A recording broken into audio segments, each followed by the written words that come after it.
ಮಿತ್ರರೇ ನಮಸ್ಕಾರ. ನೀವೆಲ್ಲ ಪಶ್ಚಿಮ ಬಂಗಾಳ, ತಮಿಳುನಾಡು ಅಲ್ಲಿ ನಡೀತಾ ಇರುವಂತಹ ಚುನಾವಣೆ ಇದರ ಬಗ್ಗೆ ಚರ್ಚೆ ಮಾಡ್ತಾ ಇದ್ವಿ. ಆದರೆ ಇದ್ದಕ್ಕಿದ್ದಂತೆ ದೇಶದ ರಾಜಕಾರಣದಲ್ಲಿ ಒಂದು ರೀತಿಯ ಭೂಕಂಪವೇ ಆಗಿದೆ. ಬಹುತೇಕರು ಈ ಹಿಂದಿನಿಂದಲೂ ಕೂಡ ಪ್ರಶ್ನೆ ಮಾಡ್ತಾ ಇದ್ರು, ರಾಘವ್ ಚಡ್ಡಾ ಬಗ್ಗೆ ಒಂದು ವಿಡಿಯೋ ಮಾಡಿ ಮಾಹಿತಿ ಕೊಡಿ, ಆಮ್ ಆದ್ಮಿ ಯಾಕೋಸ್ಕರವಾಗಿ ಅವರ ವಿರುದ್ಧ ಕ್ರಮ ಕೈಗೊಳ್ತು, ಇದ್ರ ಬಗ್ಗೆ ತಿಳಿಸ್ಕೊಡಿ ಅಂತ. ಮಿತ್ರರೇ, ಅದಕ್ಕೆ ನಾನೇನು ತಿಳಿಸ್ಕೊಡುವಂತಹ ಅವಶ್ಯಕತೆ ಇಲ್ಲ. ಇವತ್ತು ಉತ್ತರ ಸಿಕ್ಕಿಬಿಟ್ಟಿದೆ. ರಾಘವ್ ಚಡ್ಡಾ ಕೇವಲ ತಾನೊಬ್ಬರೇ ಆಮ್ ಆದ್ಮಿ ಪಕ್ಷವನ್ನ ಬಿಟ್ಟಿಲ್ಲ, ತನ್ನ ಜೊತೆಗೆ ಇತರ 6 ಸಂಸದರನ್ನ ಕೂಡ ಬಿಜೆಪಿಗೆ ಕರೆದುಕೊಂಡು ಹೋಗ್ತಾ ಇದ್ದಾರೆ. ಬಹುಶಃ ರಾಷ್ಟ್ರ ರಾಜಕಾರಣದಲ್ಲಿ ಇಂತಹ ಬೆಳವಣಿಗೆ ಹಿಂದೆ ನಡೆದಿರಲಿಲ್ಲ. ಅಂತಹದೊಂದು ವಿಚಿತ್ರ ರಾಜಕೀಯ ಬೆಳವಣಿಗೆ ರಾಷ್ಟ್ರದ ರಾಜಕಾರಣದಲ್ಲಿ ನಡೀತಾ ಇದೆ. ರಾಜ್ಯಸಭಾ ಎಂಪಿಗಳಿಗೆ ಬಿಜೆಪಿ ಆಪರೇಷನ್ ಮಾಡಿದೆ ಅಂತ ಆಮ್ ಆದ್ಮಿ ಪಕ್ಷ ದೂರ್ತಾ ಇದೆ. ಆಮ್ ಆದ್ಮಿ ಪಕ್ಷದಿಂದ 7 ಜನ ಸಂಸದರು ಬಿಜೆಪಿಗೆ ಶಿಫ್ಟ್ ಆಗೋದಕ್ಕೆ ನಿರ್ಧಾರ ಮಾಡಿದರೆ ರಾಘವ್ ಚಡ್ಡಾ ನೇತೃತ್ವದಲ್ಲಿ ಈ ಘೋಷಣೆಯೂ ಕೂಡ ಆಗಿದೆ. ಮಿತ್ರರೇ, ಯಾಕೋಸ್ಕರವಾಗಿ ಈ ರೀತಿ ಆಪರೇಷನ್ ಆಗ್ತಾ ಇದೆ? ಬಿಜೆಪಿಗೆ ಅವಶ್ಯಕತೆ ಇರುವಂತಹದ್ದು ಲೋಕಸಭೆಯಲ್ಲಿ ಒಂದಷ್ಟು ಜನ ಎಂಪಿಗಳು ಬರ್ತಾರೆ ಅಂತಂದ್ರೆ ಬಿಜೆಪಿಗೆ ಸ್ಟ್ರೆಂತ್ ಬರುತ್ತೆ. ಯಾಕೆಂದ್ರೆ ಅವರು ಸ್ವಂತ ಬಲದಲ್ಲಿ ಸರ್ಕಾರ ರಚಿಸಿಲ್ಲ, ಹೀಗಾಗಿ ಆಪರೇಷನ್ ಮಾಡಿದ್ದಾರೆ ಅಂತಂದ್ರೆ ಒಪ್ಪಬಹುದು. ರಾಜ್ಯಸಭೆಯಲ್ಲಿ ಅವರಿಗೆ ಸಂಖ್ಯಾಬಲ ಇದೆ, ಅದು ಕೂಡ ಅಷ್ಟೇನು ಪ್ರಾಮುಖ್ಯತೆಯನ್ನು ಪಡೆದುಕೊಳ್ಳೋದಿಲ್ಲ. ಇಷ್ಟಾದರೂ ಸಹ ಯಾಕೆ 7 ಜನ ಎಂಪಿಗಳಿಗೆ ಬಿಜೆಪಿ ಆಪರೇಷನ್ ಮಾಡಿದೆ? ಇದರ ಉದ್ದೇಶ ಏನು? ಬಂಗಾಳ ಆಗ್ತಿದ್ದ ಹಾಗೆ ಪಂಜಾಬ್ ಕಡೆಗೆ ಬಿಜೆಪಿ ದಂಡಯಾತ್ರೆ ಹೊರಡುತ್ತಾ? ನೆಕ್ಸ್ಟ್ ಟಾರ್ಗೆಟ್ ಪಂಜಾಬ್ ಅನ್ನುವಂತಹ ಸಂದೇಶವನ್ನು ಅಮಿತ್ ಶಾ ಕೊಟ್ರ? ಇದೆಲ್ಲದರ ಬಗ್ಗೆ ಈ ವಿಡಿಯೋದಲ್ಲಿ ನಿಮಗೆ ಡೀಟೇಲ್ ಆಗಿ ತಿಳಿಸ್ಕೊಡ್ತೀನಿ. ನೀವು ಈ ವಿಡಿಯೋನ ಕೊನೆವರೆಗೂ ಮಿಸ್ ಮಾಡದೆ ನೋಡಿ. ಮಿತ್ರರೇ, ರಾಘವ್ ಚಡ್ಡಾ ವಿರುದ್ಧವಾಗಿ ಆಮ್ ಆದ್ಮಿ ಪಕ್ಷ, ಅದರಲ್ಲೂ ಅರವಿಂದ್ ಕೇಜ್ರಿವಾಲ್ ಏನೋ ಕ್ರಮ ಕೈಗೊಳ್ಳುತ್ತಾರೆ ಅಂತ ಯಾರೂ ಭಾವಿಸಿರಲಿಲ್ಲ. ಯಾವಾಗ ಆಮ್ ಆದ್ಮಿ ಪಕ್ಷ ತನ್ನ ರಾಜ್ಯಸಭಾ ಉಪನಾಯಕ ಸ್ಥಾನದ ಪಟ್ಟದಿಂದ ಈ ರಾಘವ್ ಚಡ್ಡಾರನ್ನ ಕೆಳಗಿಳಿಸುವಂತಹ ತೀರ್ಮಾನ ಮಾಡ್ತೋ, ದೇಶದ ರಾಜಕಾರಣದಲ್ಲಿ ಬಹಳ ದೊಡ್ಡ ಚರ್ಚೆ ಆಯಿತು. ಆ ಸಂದರ್ಭದಲ್ಲೇ ಕೆಲವರು ಹೇಳಿದ್ರು, ರಾಘವ್ ಚಡ್ಡಾ ಬಿಜೆಪಿಗೆ ಹೋಗೋದು ಕನ್ಫರ್ಮ್ ಆಗಿತ್ತು, ಹೀಗಾಗಿ ಆಮ್ ಆದ್ಮಿ ಪಕ್ಷ ಈ ಕ್ರಮವನ್ನು ಕೈಗೊಂಡಿದೆ ಅಂತ. ಅದು ಈಗ ಒಂದು ಹಂತಕ್ಕೆ ಸತ್ಯ ಆಗಿದೆ. ಆದರೆ ಯಾರೂ ಕೂಡ ಊಹೆ ಮಾಡಿರಲಿಲ್ಲ ರಾಘವ್ ಚಡ್ಡಾ ಜೊತೆಗೆ ಇತರ 6 ಜನ ರಾಜ್ಯಸಭಾ ಮೆಂಬರ್ಸ್ಗಳು ಆಮ್ ಆದ್ಮಿ ಪಕ್ಷದಿಂದ ಬಿಜೆಪಿಗೆ ಶಿಫ್ಟ್ ಆಗ್ತಾರೆ ಅಂತ. ಇವತ್ತು ಸ್ವತಃ ರಾಘವ್ ಚಡ್ಡಾ ಇದನ್ನ ಘೋಷಣೆ ಮಾಡಿದ್ದಾರೆ. ಆಮ್ ಆದ್ಮಿ ಪಕ್ಷದ ರಾಜ್ಯಸಭಾ ಎಂಪಿಗಳಾದಂತಹ ಸಂದೀಪ್ ಪಾಠಕ್ ಮತ್ತು ಅಶೋಕ್ ಮಿತ್ತಲ್ ಜೊತೆಗೆ ಒಂದು ಪ್ರೆಸ್ ಮೀಟ್ ಮಾಡಿದಂತಹ ರಾಘವ್ ಚಡ್ಡಾ ಈ ಘೋಷಣೆಯನ್ನ ಮಾಡಿದ್ದಾರೆ. ನಾವು ಆಮ್ ಆದ್ಮಿ ಪಕ್ಷದ ಸಂಸದರನ್ನ ಬಿಜೆಪಿಯ ಜೊತೆಗೆ ವಿಲೀನ ಮಾಡ್ತಾ ಇದ್ದೀವಿ. ಈಗಾಗಲೇ ರಾಜ್ಯಸಭೆಯ ಸಭಾಧ್ಯಕ್ಷರಿಗೆ, ಅಂದ್ರೆ ಈ ದೇಶದ ಉಪರಾಷ್ಟ್ರಪತಿಗಳಿಗೆ ನಾವು ಮನವಿ ಪತ್ರವನ್ನ ಸಲ್ಲಿಸಿದೀವಿ. 7 ಜನ ಎಂಪಿಗಳ ಹಸ್ತಾಕ್ಷರ ಇರುವಂತಹ ಪತ್ರವನ್ನ ಅವರಿಗೆ ಸಲ್ಲಿಕೆ ಮಾಡಾಗಿದೆ. ನಾವು ಆಮ್ ಆದ್ಮಿ ಪಕ್ಷದ ಎಂಪಿಗಳಾಗಿದ್ವಿ, ಇನ್ ಮುಂದೆ ನಾವು ಬಿಜೆಪಿಯೊಂದಿಗೆ ವಿಲೀನ ಆಗ್ತಾ ಇದ್ದೀವಿ. ಕಾನೂನಿನ ಪ್ರಕಾರ ವಿಲೀನ ಆಗೋದಕ್ಕೆ ಅವಕಾಶ ಇದೆ. ಹೀಗಂತ ಹೇಳದಂತಹ ರಾಘವ್ ಚಡ್ಡಾ ನರೇಂದ್ರ ಮೋದಿಯನ್ನ ಕೊಂಡಾಡಿದ್ದಾರೆ. ನರೇಂದ್ರ ಮೋದಿಯವರ ಜೊತೆಗೆ ಕೆಲಸ ಮಾಡುವಂತಹದ್ದು ನಮಗೆ ಹೆಮ್ಮೆ ತರಿಸುತ್ತೆ. ಮೋದಿಯವರನ್ನ ಈ ದೇಶದ ಜನ ಭರವಸೆ ಇಟ್ಟು 3ನೇ ಬಾರಿಗೆ ಅಧಿಕಾರಕ್ಕೆ ತಂದಿದ್ದಾರೆ. ಅಂತಹ ನಾಯಕರೊಂದಿಗೆ ಕೆಲಸ ಮಾಡೋದಕ್ಕೆ ನಮಗೆ ಬಹಳ ಖುಷಿ ಇದೆ. ನಾವು ಇನ್ಮುಂದೆ ಬಿಜೆಪಿಯಲ್ಲಿ ಕೆಲಸ ಮಾಡ್ತೀವಿ ಅಂತ ಅವರು ಘೋಷಣೆ ಮಾಡಿದ್ದಾರೆ. ಹಾಗೆ ಆಮ್ ಆದ್ಮಿ ಪಕ್ಷದ ವಿರುದ್ಧವೂ ಕೂಡ ಹರಿಹಾಯ್ದಿದ್ದಾರೆ. ಆಮ್ ಆದ್ಮಿ ಪಕ್ಷ ಇವತ್ತು ಸಿದ್ಧಾಂತದಿಂದ ದೂರ ಹೋಗ್ತಾ ಇದೆ. ಮೊದಲಿದ್ದಂತೆ ಇವತ್ತಿಲ್ಲ, ಸ್ವಾರ್ಥಿಗಳಿಂದ ಕೂಡಿದೆ. ನನ್ನ 15 ವರ್ಷದ ಯೌವನವನ್ನ ಆಮ್ ಆದ್ಮಿ ಪಕ್ಷ ಕಟ್ಟೋದಕ್ಕೋಸ್ಕರವಾಗಿ ಧಾರೆ ಎರೆದಿದ್ದೀನಿ. ಆದರೆ ಆಮ್ ಆದ್ಮಿ ಪಕ್ಷ ಇವತ್ತು ಸಿದ್ಧಾಂತದಿಂದ ದೂರವಾಗಿ ಕೆಲವರ ಕೈಯಲ್ಲಿ ಬಂದಿಯಾಗಿದೆ. ಅಂತಹ ಪಕ್ಷದಲ್ಲಿ ನಾವು ಮುಂದೆ ಕೆಲಸ ಮಾಡೋದಿಲ್ಲ. ದೇಶದ ಹಿತಕ್ಕೋಸ್ಕರವಾಗಿ, ದೇಶದ ಪರವಾಗಿ ಕೆಲಸ ಮಾಡೋದಕ್ಕೋಸ್ಕರವಾಗಿ ಬಿಜೆಪಿಯ ಜೊತೆ ಹೋಗ್ತಾ ಇದ್ದೀವಿ ಅಂತ ರಾಘವ್ ಚಡ್ಡಾ ಒಂದು ಸುದೀರ್ಘ ಭಾಷಣ ಮಾಡಿದ್ದಾರೆ. ಅವರಿಗೆ ಸಂದೀಪ್ ಪಾಠಕ್ ಮತ್ತು ಅಶೋಕ್ ಮಿತ್ತಲ್ ಕೂಡ ಧ್ವನಿಗೂಡಿಸಿದ್ದಾರೆ. ಆ ಸಂದರ್ಭದಲ್ಲಿ ಪತ್ರಕರ್ತರು ಪ್ರಶ್ನೆ ಕೇಳುತ್ತಾರೆ, ನೀವು ಹೇಳ್ತಾ ಇದ್ರಿ 2/3 ಸಂಸದರು ಬಿಜೆಪಿ ಜೊತೆಗೆ ವಿಲೀನ ಮಾಡ್ಕೊಳ್ತೀವಿ ಅಂತ, ಆದ್ರೆ ನೀವು 3 ಜನ ಇದ್ದೀರಲ್ಲ ಅಂತ. ಆಗ ರಾಘವ್ ಚಡ್ಡಾ ಹೇಳ್ತಾರೆ, ನಮ್ಮ ಜೊತೆಗೆ ಸ್ವಾತಿ ಮಾಲಿವಾಲ್, ದೆಹಲಿಯಿಂದ ಆಯ್ಕೆಯಾದಂತಹ ರಾಜ್ಯಸಭಾ ಸದಸ್ಯೆ, ಹಾಗೆ ಮಾಜಿ ಕ್ರಿಕೆಟಿಗ ಹರ್ಭಜನ್ ಸಿಂಗ್, ರಾಜೇಂದ್ರ ಗುಪ್ತಾ, ವಿಕ್ರಮ್ ಸಹಾನಿ ಇವರೆಲ್ಲರೂ ಕೂಡ ಬಿಜೆಪಿ ಜೊತೆಗೆ ಬರುತ್ತಾರೆ. ನಾವು ಒಟ್ಟು 7 ಜನ ರಾಜ್ಯಸಭಾ ಮೆಂಬರ್ಸ್ಗಳು ಬಿಜೆಪಿ ಜೊತೆಗೆ ವಿಲೀನ ಆಗ್ತಾ ಇದ್ದೀವಿ ಅಂತ ರಾಘವ್ ಚಡ್ಡಾ ಘೋಷಣೆ ಮಾಡಿದ್ದಾರೆ. ಒಂದು ವೇಳೆ 7 ಜನ ಸಂಸದರು ವಿಲೀನ ಮಾಡದೇ ಇದ್ದಿದ್ರೆ ಇದು ಸಾಧ್ಯ ಆಗ್ತಾ ಇರಲಿಲ್ಲ. ಯಾಕೆ ಅಂತಂದ್ರೆ ನಮ್ಮ ಸಂವಿಧಾನದಲ್ಲಿ ಅದಕ್ಕೆ ಅವಕಾಶವೇ ಇಲ್ಲ. ಪಕ್ಷಾಂತರ ನಿಷೇಧ ಕಾಯ್ದೆ ಅಡ್ಡಿ ಬರುತ್ತೆ. ನಾವು ಯಾವ ಚಿಹ್ನೆಯ ಅಡಿಯಲ್ಲಿ ಗೆದ್ದು ಬಂದಿರ್ತೀವೋ ಆ ಪಕ್ಷಕ್ಕೆ ನಿಷ್ಠರಾಗಿರಬೇಕು. ಗೆದ್ದ ಬಳಿಕ ಪಕ್ಷಾಂತರ ಮಾಡೋದಕ್ಕೆ ಸಾಧ್ಯ ಇಲ್ಲ. ಒಂದು ವೇಳೆ ಪಕ್ಷಾಂತರ ಮಾಡಬೇಕು ಅಂತಂದ್ರೆ ರಾಜೀನಾಮೆಯನ್ನ ಕೊಟ್ಟು ಇನ್ನೊಂದು ಪಕ್ಷವನ್ನ ಸೇರ್ಕೊಳ್ಬಹುದು, ಪುನಃ ಚುನಾವಣೆಯನ್ನ ಎದುರಿಸಬಹುದು. ಆದರೆ ರಾಜ್ಯಸಭೆ ವಿಚಾರದಲ್ಲಿ ಹಾಗಾಗೋದಿಲ್ಲ. ಇಲ್ಲಿ ಒಬ್ಬ ಸದಸ್ಯ ಆಯ್ಕೆ ಆಗಬೇಕು ಅಂತಂದ್ರೆ MLAಗಳಿಂದ ಆಯ್ಕೆ ಆಗಬೇಕು. ಈ ಎಲ್ಲಾ ಸಂಸದರು ಕೂಡ ಆಯ್ಕೆ ಆಗಿರುವಂತಹದ್ದು ಪಂಜಾಬ್ ಮತ್ತು ದೆಹಲಿಯಿಂದ.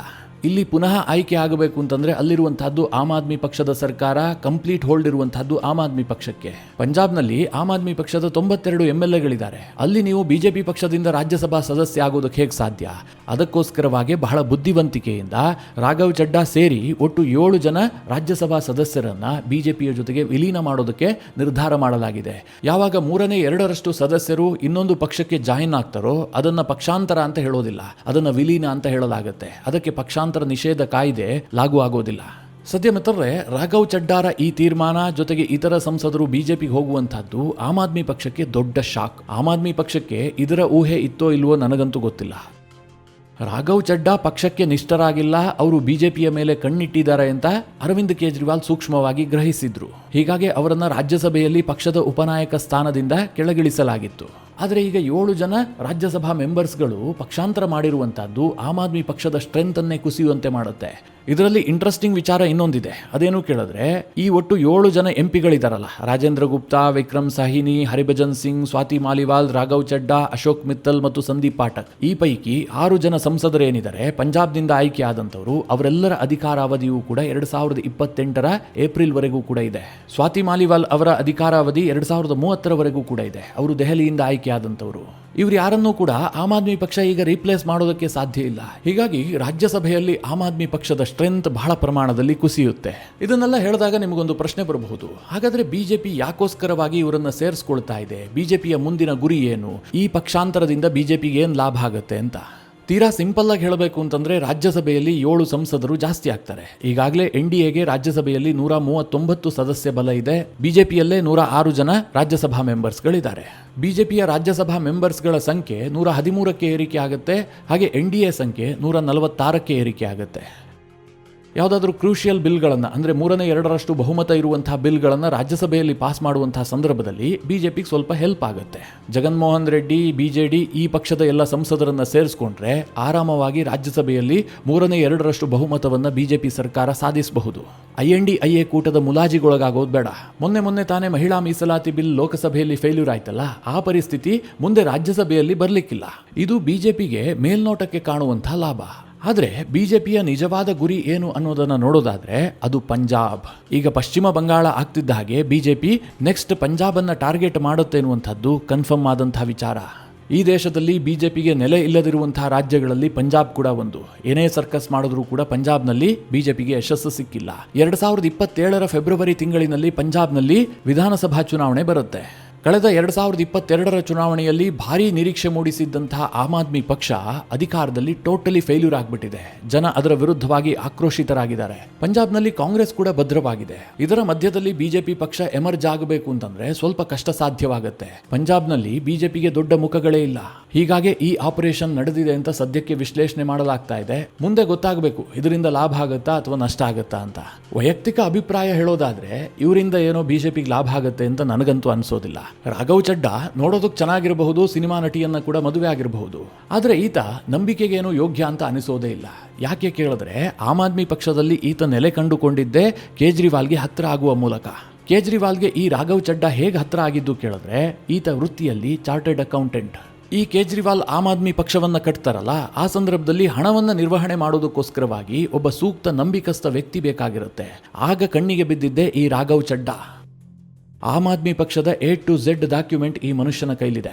ಒಂದು ಹಂತದಲ್ಲಿ ಹೇಳಬೇಕು ಅಂತಂದ್ರೆ ಕೇಜ್ರಿವಾಲ್ ಅವರ ಜುಟ್ಟು ಜನಿವಾರ. ಅದನ್ನೇ ಇಟ್ಕೊಂಡು ಈ ರಾಘವ್ ಚಡ್ಡಾ ಒಂದಷ್ಟು ಆಟ ಆಡೋದಕ್ಕೆ ಯತ್ನ ಮಾಡಿದ್ದಾರೆ. ಇದೇ ಕಾರಣದಿಂದಾಗಿ ಕೇಜ್ರಿವಾಲ್ ಅವರನ್ನ ಪಕ್ಷದಿಂದ ದೂರ ಇಡುವಂತಹ ತೀರ್ಮಾನವನ್ನ ಮಾಡ್ತಾರೆ.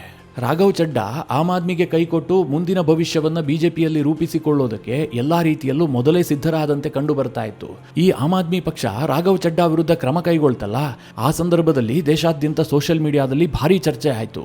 ಒಬ್ಬ ಉತ್ತಮವಾದಂತಹ ವಾಗ್ಮಿ, ಜನರ ಪರವಾಗಿ ಧ್ವನಿ ಎತ್ತುತ್ತಾ ಇದ್ದಂತಹ ಒಬ್ಬ ನಾಯಕನಿಗೆ ಆಮ್ ಆದ್ಮಿ ಪಕ್ಷ ಅವಮಾನ ಮಾಡಿ ಅವರ ಬಾಯಿಗೆ ಬೀಗ ಹಾಕುವಂತಹ ಕೆಲಸ ಮಾಡಿತು ಅಂತ ಜನ ರೊಚ್ಚಿಗೆದ್ದು ಬಿಟ್ರು. ಸೋಷಿಯಲ್ ಮೀಡಿಯಾದಲ್ಲಿ ವಿಪರೀತವಾಗಿ ಕಾಮೆಂಟ್ ಹಾಕಿದ್ರು. ಆದರೆ ಮಿತ್ರರೇ, ಒಂದು ವಿಚಾರವನ್ನು ನೆನಪಿನಲ್ಲಿಟ್ಕೊಳ್ಬೇಕು. ಈ ಈ ರಾಘವ್ ಚಡ್ಡಾ ಕೇಂದ್ರದ ಗೃಹ ಸಚಿವರಾದಂತಹ ಅಮಿತ್ ಶಾ ಇರಬಹುದು ಅಥವಾ ನರೇಂದ್ರ ಮೋದಿ ಅವರಿರಬಹುದು, ಇವರು ಯಾರ ವಿರುದ್ಧವೂ ಕೂಡ ತೀವ್ರತರವಾದಂತಹ ವಾಗ್ದಾಳಿ ಮಾಡ್ತಾ ಇರಲಿಲ್ಲ. ರಾಜ್ಯಸಭೆಯಲ್ಲಿ ನಿಂತ್ಕೊಂಡು ಕೇವಲ PR ಕ್ವಶನ್ಗಳನ್ನೇ ಕೇಳ್ತಾ ಇದ್ದಿದ್ದು. ಇದು ಜನರನ್ನ ತನ್ನತ್ತ ಸೆಳೆಯೋದಕ್ಕೋಸ್ಕರವಾಗಿ ಮಾಡಿಕೊಂಡಂತಹ ಪ್ರೀ ಪ್ಲಾನ್ಡ್ ಅಷ್ಟೇ. ಇವರೆಲ್ಲ ಸ್ವಾರ್ಥಿಗಳೇ. ಈಗ ಬಿಜೆಪಿಯವರು ಇವರನ್ನ ವಾಷಿಂಗ್ ಮಿಷಿನ್ಗೆ ಹಾಕ್ಬಿಟ್ಟು ಕ್ಲೀನ್ ಮಾಡೋದಕ್ಕೆ ಹೊರಟಿದ್ದಾರೆ. ಅದು ಎಷ್ಟು ಕ್ಲೀನ್ ಆಗ್ತಾರೋ ಏನೋ ಗೊತ್ತಿಲ್ಲ. ಈ ರೀತಿಯಾಗಿ ವಿಪರೀತವಾಗಿ ಎಲ್ಲರನ್ನೂ ಗುಡ್ಡೆ ಹಾಕ್ಕೊಂಡಿದ್ದೆ ಆದರೆ ಮುಂದೊಂದು ದಿನ ಬಿಜೆಪಿ ಇದಕ್ಕೆ ಬೆಲೆ ತೆರಬೇಕಾದರೂ ಕೂಡ ಆಶ್ಚರ್ಯ ಇಲ್ಲ. ಮಿತ್ರರೇ, ಪಕ್ಷಾಂತರ ತಪ್ಪಲ್ಲ. ಈಗ ಕಾಂಗ್ರೆಸ್ನಲ್ಲಿ ಒಬ್ಬ ವ್ಯಕ್ತಿ ಇದ್ದ ಅಂತಂದ್ರೆ ಆತ ಕೆಟ್ಟವನೇ ಆಗಿರಬೇಕು ಅಂತೇನಿಲ್ಲ. ಆತನೂ ಕೂಡ ದೇಶಭಕ್ತನಾಗಿರ್ತಾನೆ, ದೇಶಕ್ಕೇನೋ ಒಳ್ಳೇದು ಮಾಡಬೇಕು ಅನ್ನುವಂತಹ ಮನಸ್ಥಿತಿ ಇರಬಹುದು. ಅಂಥವರನ್ನ ಬಿಜೆಪಿ ಆಗಲಿ ಅಥವಾ ಇನ್ನೊಂದು ಪಕ್ಷ ಆಗಲಿ ಸೇರಿಸ್ಕೊಂಡಿದ್ದೆ ಆದರೆ ಆ ಪಕ್ಷಕ್ಕೆ ಲಾಭ ಆಗತ್ತೆ. ಅಂತಹ ಅನೇಕ ಉದಾಹರಣೆಗಳು ಸಿಗ್ತವೆ. ಮಧ್ಯಪ್ರದೇಶದಲ್ಲಿ ಜ್ಯೋತಿರಾದಿತ್ಯ ಸಿಂಧ್ಯಾರನ್ನ ಬಿಜೆಪಿ ಆಪರೇಷನ್ ಮಾಡಿತು. ಇವತ್ತು ಜ್ಯೋತಿರಾದಿತ್ಯ ಸಿಂಧ್ಯಾ ಕೇಂದ್ರದಲ್ಲಿ ಮಂತ್ರಿ ಆಗಿದ್ದಾರೆ. ಆತ ಬಹಳ ಉತ್ತಮವಾದಂತಹ ಕೆಲಸಗಾರ. ಅಂಥವರನ್ನ ಪಕ್ಷಕ್ಕೆ ಕರೆ ತಂದಿದ್ದೆ ಆದರೆ ಪಕ್ಷಕ್ಕೂ ಲಾಭ ಆಗುತ್ತೆ, ದೇಶಕ್ಕೂ ಲಾಭ ಆಗುತ್ತೆ. ವಿಪಕ್ಷದಲ್ಲಿ ಕೂತ್ಕೊಂಡು ಬೆಂಚ್ ಸವಸೋದಕ್ಕಿಂತಲೂ ಕೂಡ ಅಧಿಕಾರಕ್ಕೆ ಬಂದು ಒಂದಷ್ಟು ದೇಶದ ಪರವಾಗಿ ಕೆಲಸವನ್ನಾದರೂ ಮಾಡಬಹುದು. ಆದರೆ ಈ ಸ್ವಾರ್ಥಿಗಳನ್ನು ಗುಡ್ಡೆ ಹಾಕ್ಕೊಳ್ತಾ ಬಂದರೆ ಇವರು ಯಾವತ್ತೂ ಕೂಡ ಪಕ್ಷದ ಸಿದ್ಧಾಂತಕ್ಕೆ ಬದ್ಧರಾಗಿರೋದೇ ಇಲ್ಲ. ಇವರಿಗೆ ಸ್ವಾರ್ಥವೇ ಮುಖ್ಯ ಆಗುತ್ತೆ. ನೋಡೋಣ ಮುಂದೇನಾಗುತ್ತೆ. ಬಿಜೆಪಿ ಇವರನ್ನು ಯಾವ ರೀತಿಯಾಗಿ ಬಳಸ್ಕೊಳ್ಳೋದಕ್ಕೆ ಉದ್ದೇಶಿಸಿದೆ, ಅಮಿತ್ ಶಾ ಅವರ ತಂತ್ರಗಾರಿಕೆ ಏನಿದೆ, ಇದರ ಬಗ್ಗೆ ಈಗಲೇ ಏನೂ ಹೇಳೋದಕ್ಕೆ ಸಾಧ್ಯ ಇಲ್ಲ. ಇನ್ನು ಯಾವಾಗ 7 ಸಂಸದರು ಪಕ್ಷ ಬಿಟ್ಟು ಬಿಜೆಪಿಯನ್ನು ಸೇರೋದಾಗಿ ಘೋಷಿಸಿದ್ರು, ತಕ್ಷಣ ಆಮ್ ಆದ್ಮಿ ಪಕ್ಷ ಇದಕ್ಕೆ ರಿಯಾಕ್ಟ್ ಮಾಡಿದೆ. ಉಳಿದಿರುವಂತಹ ಆಮ್ ಆದ್ಮಿ ಪಕ್ಷದ ರಾಜ್ಯಸಭಾ ಸದಸ್ಯನಾಗಿರುವಂತಹ ಸಂಜಯ್ ಸಿಂಗ್ ಪತ್ರಿಕಾಗೋಷ್ಠಿಯನ್ನು ನಡೆಸಿ ಮೋದಿ ಮತ್ತು ಅಮಿತ್ ಶಾ ಆಪರೇಷನ್ ಲೋಟಸ್ ಅನ್ನ ಮಾಡಿದ್ದಾರೆ. ಪಂಜಾಬ್ನ ಅಭಿವೃದ್ಧಿಯನ್ನು ತಡೆಯುವಂತಹದ್ದೇ ಇದರ ಉದ್ದೇಶ. ಭಗವಂತ್ ಮಾನ್ ಸರ್ಕಾರ ಉತ್ತಮವಾದಂತಹ ಕೆಲಸವನ್ನ ಮಾಡ್ತಾ ಇದೆ, ಅದಕ್ಕೆ ಅಡ್ಡಿಪಡಿಸಬೇಕು ಅಂತಲೇ ಈ ರೀತಿಯಾದಂತಹ ಆಪರೇಷನ್ಗಳನ್ನು ಮಾಡಲಾಗಿದೆ. ಇದನ್ನು ಯಾವತ್ತೂ ಕೂಡ ಪಂಜಾಬ್ನ ಜನ ಕ್ಷಮಿಸೋದಿಲ್ಲ. ರಾಘವ್ ಚಡ್ಡಾಗೆ ಪಕ್ಷ ಎಲ್ಲವನ್ನ ನೀಡಿತ್ತು. ಇವತ್ತು ಪಕ್ಷಾಂತರ ಮಾಡ್ತಾ ಇರುವಂತಹ ಇತರ ನಾಯಕರುಗಳಿಗೂ ಕೂಡ ಆಮ್ ಆದ್ಮಿ ಪಕ್ಷ ಉತ್ತಮ ಸ್ಥಾನಮಾನವನ್ನು ಕಲ್ಪಿಸಿತ್ತು. ಆದರೆ ಅವರೆಲ್ಲರೂ ಕೂಡ ಪಕ್ಷಕ್ಕೆ ದೋಖಾ ಮಾಡಿ ಹೋಗ್ತಾ ಇದ್ದಾರೆ. ಇವರನ್ನ ಪಂಜಾಬ್ನ ಜನ ಕ್ಷಮಿಸೋದಿಲ್ಲ ಹೀಗಂತ ಸಂಜಯ್ ಸಿಂಗ್ ತೀವ್ರ ವಾಗ್ದಾಳಿ ನಡೆಸಿದ್ದಾರೆ. ಅವರು ಪಂಜಾಬ್ನ ಜನ ಅಂತ ಹೇಳಿರೋದನ್ನು ನೋಡಿದ್ರೆ ಇವರೆಲ್ಲರನ್ನೂ ಬಿಜೆಪಿ ಪಂಜಾಬ್ನಲ್ಲೇ ಅಖಾಡಕ್ಕೆ ಇಳಿಸುತ್ತೆ ಎನ್ನುವಂಥದ್ದು ಕನ್ಫರ್ಮ್ ಆಗ್ತಾ ಇದೆ.